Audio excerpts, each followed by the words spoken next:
Ser Podcast. Las 8 de hoy por hoy en Ser Podcast. Hola, muy buenos días. Esta mañana les saludo desde Calahorra, desde el Centro Fundación Caja Rioja. Desde aquí les vamos a acompañar esta mañana y hasta ahora les vamos a contar cómo viene la información de este viernes y con su permiso vamos a empezar con esa alegría que anoche celebraron miles de aficionados en torno a la Fuente de Canaletas en el centro de Barcelona. La liga de la fiabilidad de Koundé, la liga de la consagración de Cubarsí, la liga del liderazgo de Íñigo, de la moto de Valde, de secundarios como Érico Gerard, en la liga en la que conocimos a Omar.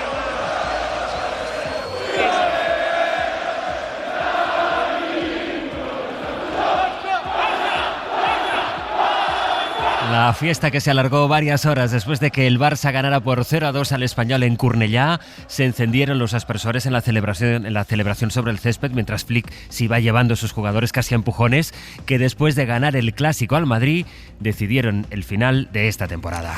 Sastre, buenos días. Buenos días, Barceló. Antes de que empezara el partido, es verdad que fue noticia un atropello múltiple en las inmediaciones del estadio.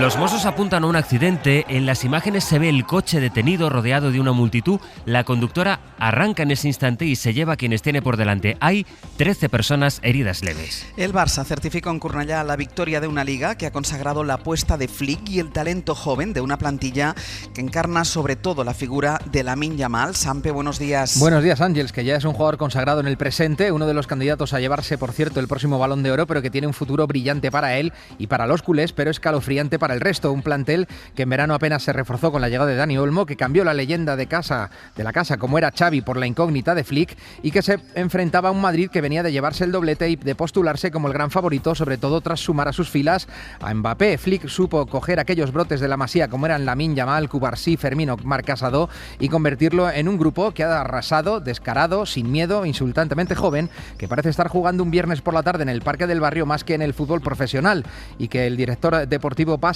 en una carrera de fondo. Deco. El gran desafío de los últimos años del Barça era encontrar un equipo, ¿no? Intentar volver a competir al máximo nivel. Xavi había ganado la Liga 2 años antes, ha sido un entrenador importante para la historia del club, para el momento del Barça. Sabíamos que Flick era un entrenador que daría cosas distintas a lo que teníamos con Xavi, que es un trabajo que no es solo de un año, es un trabajo que las cosas van haciendo.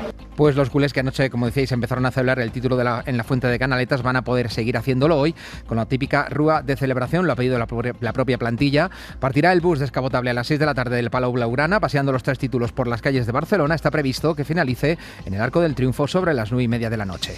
Les decíamos que antes del partido hubo un atropello múltiple en los aledaños del campo. Parece que la conductora del coche se sintió agobiada por la cantidad de gente que rodeaba su vehículo y en ese momento arrancó contra la multitud. Barcelona, Sergi López, buen día. Hola, buen día. La conductora había entrado en una calle abierta al tráfico, empezó a velocidad lenta, pero como explican algunos testigos, en un momento dado aceleró. Y de repente pues ha empezado a acelerar, toda la gente que estaba por aquí detrás ha empezado a arrasarla por delante. Se ha escuchado muchos gritos. Y yo creo que se ha puesto nerviosa y ha tirado marcha. Por su parte, el jefe de los Mossos en la zona en la que se produjo el atropello, Eduard Sallent. Algun motiu que encara no tenim aclarit. En un moment... Decía Sallent que en algún momento ha acelerado porque se sentía acorralada y añadía que la mujer de 34 años ha quedado detenida y que ha dado negativo en la prueba de alcoholemia y de drogas. No hay ningún herido de gravedad, por eso, según los Mossos, se decidió que el partido se jugara. La conductora pasará en las próximas horas a disposición del juez. Hoy por hoy noticias. Ser Podcast. La semana que termina ha vuelto a confirmar que no hay nada peor que sembrar unas expectativas demasiado altas. El lunes nos preguntábamos si se acabaría produciendo una reunión entre Putin y Zelensky para hablar de la guerra de Ucrania, y al final no es que no se produjera esa reunión, sino que ni siquiera llegaron a encontrarse las delegaciones de ambos países que quizás se reúnan hoy. Zelensky sí viajó a Estambul, pero Rusia ha enviado a un representante de segundo nivel. Para más, Inri, el ministro ruso de Exteriores, llamó patético al presidente de Ucrania, y una portavoz del Kremlin le llegó a llamar payaso. Payaso, fracasado y persona sin educación. ¿Quién se cree que es? Es lo que se preguntaba esta portavoz de Exteriores. En todo caso, y desde su gira por Oriente Próximo, Donald Trump hizo saber que aquí la expectativa es él.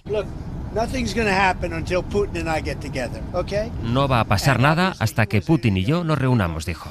Enviado especial de la SER a Ucrania, Nicolás Castellano, buenos días. ¿Qué tal? Buenos días, Ángels. Nico, tú nos vienes advirtiendo toda la semana del escepticismo que hay ahí en Ucrania ante la posibilidad de que estas reuniones terminasen en acuerdo. Veremos qué es lo que pasa hoy en Turquía, pero de momento es evidente que la cosa ha empezado bastante mal. Sí, está previsto que en una hora en el Palacio de Dolmabahce de la capital turca se vean por primera vez en un año y un mes delegaciones de ambos países. Será a puerta cerrada y con la mediación de Turquía y de Estados Unidos, pero desde luego, como dicen los mensajes que llegan desde Moscú, despreciando Zelensky, no insuflan mucho optimismo. El ucraniano se iba de Turquía al comprobar la representación de segundo nivel enviada por Putin. Y desde Moscú, asedio total a la figura de Zelensky. Lavrov lo llama patético por pensar que Putin se iba a sentar con él en Turquía, y mientras aquí en Ucrania la estrategia de Zelensky está siendo apoyada incluso por la oposición. El alcalde de Dnipro, Filatov, asegura al SER que Zelensky ha dejado en evidencia a Putin, que sin embargo aquí sigue castigando a la población con bombas. Sonido de artillería en el frente de Donetsk del que huyó Olena. 64 años, salió de Kostyantynivka, evacuada por el ejército, está en un refugio temporal. Nos dice que ahogaría a Putin con sus propias manos. Medio país está ahora mismo, Ángels, en alerta para posibles ataques, y las baterías antiaéreas están teniendo que emplearse contra misiles que están siendo lanzados ahora mismo desde Crimea. Nico, seguimos en el abierto, gracias. Hasta luego. La invasión de Rusia a Ucrania, la llegada de Trump a la Casa Blanca, han vuelto a poner sobre la mesa la inversión pública en defensa. El secretario general de la OTAN, Mark Rutte, apremia a los socios de la alianza a que aumenten el gasto militar más allá del 2%. Most allies are now set to reach the initial aim of spending 2% of GDP. No da una cifra, no da una fecha, pero sí dice que el 2% es insuficiente, Rutte. Y poco después, el secretario de Estado de los Estados Unidos, de hecho esta madrugada, Marco Rubio, ha asegurado en la Fox que para cuando se celebre la próxima cumbre de la OTAN, y esto es el mes que viene, los socios de la OTAN ya habrán acordado llegar al 5% a lo largo de la próxima década. Saben que en la guerra para Ucrania son claves los satélites que tiene Elon Musk. Kiev teme que el magnate, amigo de Donald Trump, acabe retirando ese apoyo como un mecanismo de presión para forzar a Zelensky a que acepte las condiciones que pone Putin.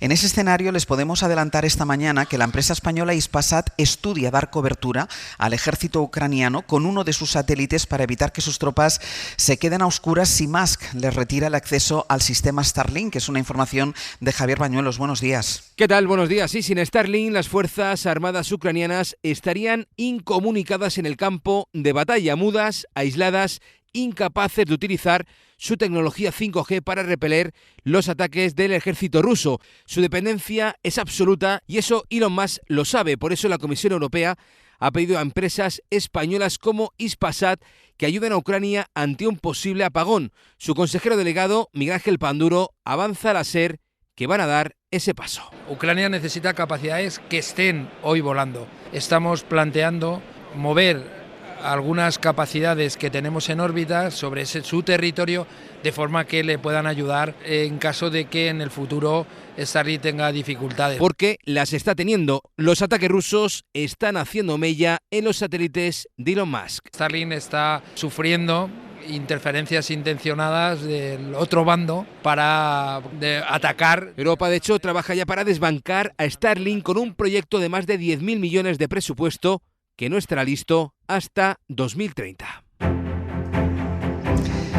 En Gaza, la masacre de Israel contra los palestinos ha continuado esta madrugada. Solo esta noche las autoridades locales han denunciado la muerte de una veintena de personas en toda la franja.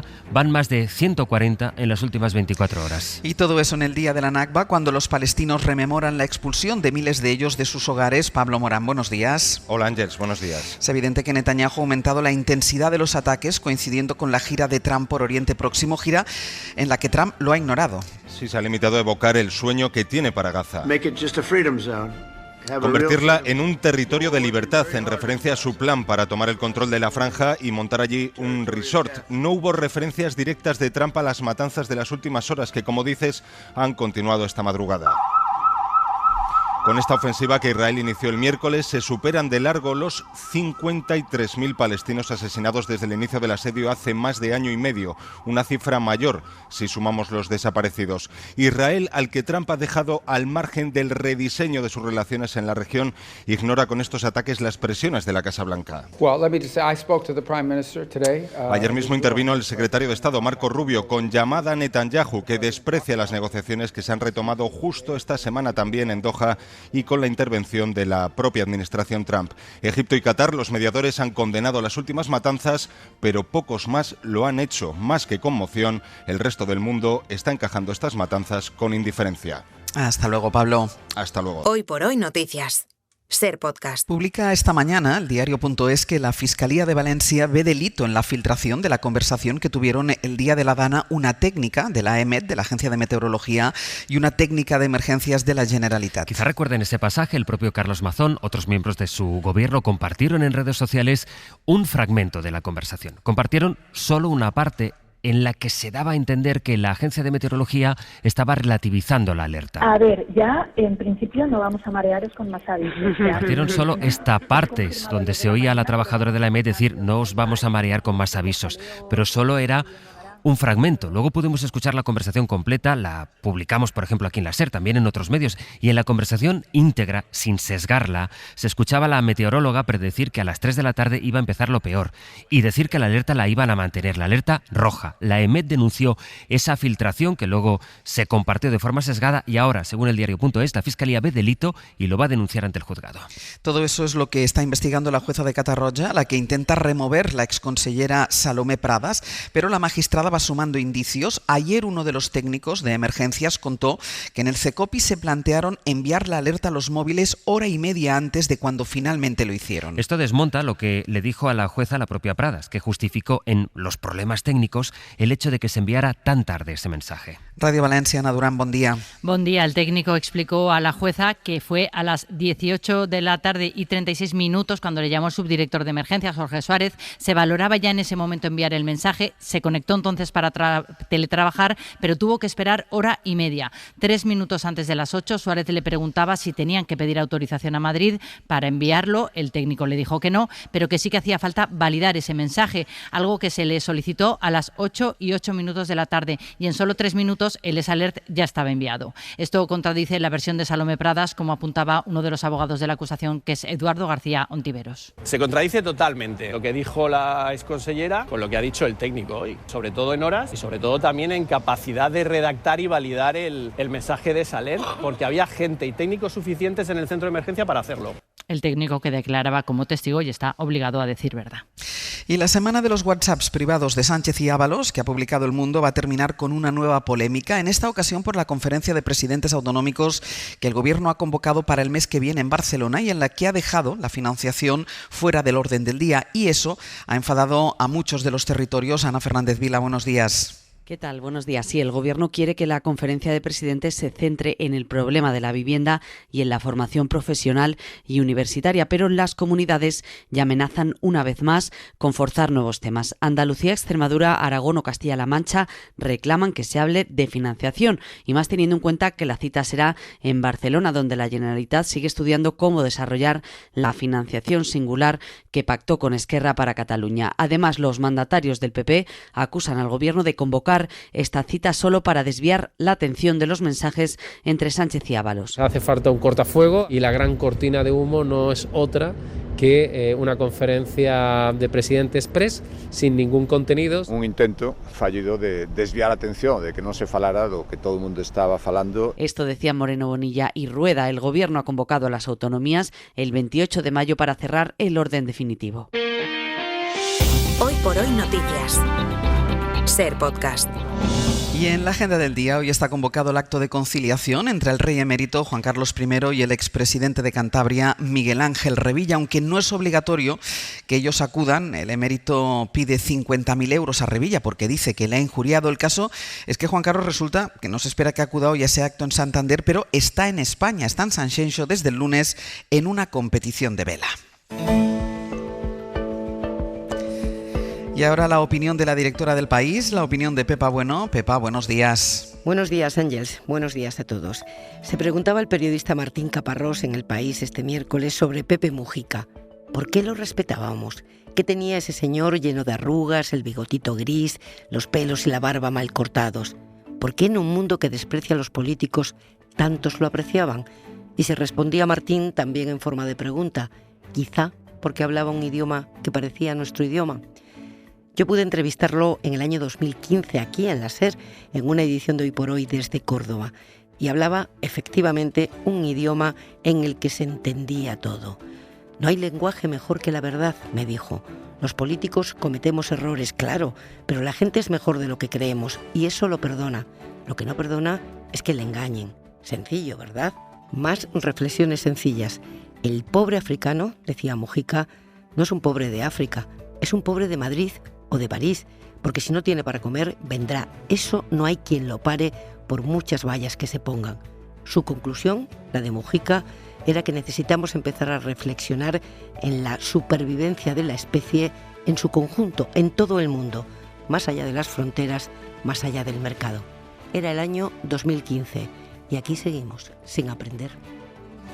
Y en 10 minutos el abierto hoy desde Calahorra. Y con Javier Aroca, Mariola Urrea y Carlos Sánchez. Para no perderte ningún episodio, síguenos en la aplicación o la web de la SER, Podium Podcast o tu plataforma de audio favorita.